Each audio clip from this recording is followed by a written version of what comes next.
Labvakar, godājamie skatītāji, ir laiks raidījumam Skats no malas, drusku ārpus kārtas raidījums, jo šovakar nav 3 žurnālistu, mums ir 2 politikāņi, 1 muļķis un 1 suns. Labvakar jums visiem 3. Labvakar. Labvakar. Labvakar.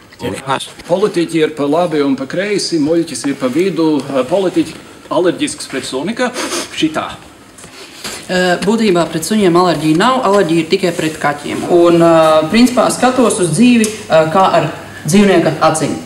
Man nepatīk būt pa vidu. Kurš jums mācīja, ka violeta šlips iet kopā ar spilti zaļām biksēm? Manuprāt, nav tik būtiski, kas ar ko iet kopā, kamēr vien iet kopā. Un kur ir jūsu aprēķini? Tas ir apmaksāts! Vai tas ir apmaksāts? Viņam nocirts... Ne. Tas viss ir atriepies, un jūs arī esat apsēdies vispār nost. Es jūtos kā kaut kāds... Es nezinu, kā to nostāt. Jā, jūs te tikai protat bļauskīties, tad ārā. Es arī iešu ārā. Ārā. Es paņemtu. Un es paņemtu.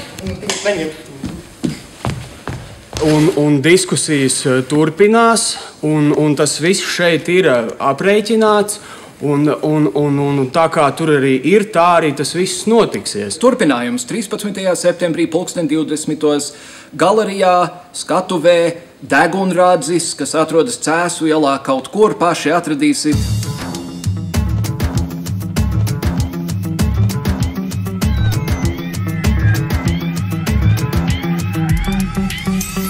Šitāds gājiens man vairāk, lai es neredzētu nevienu reizi, nevienu. Un vai tu arī spied?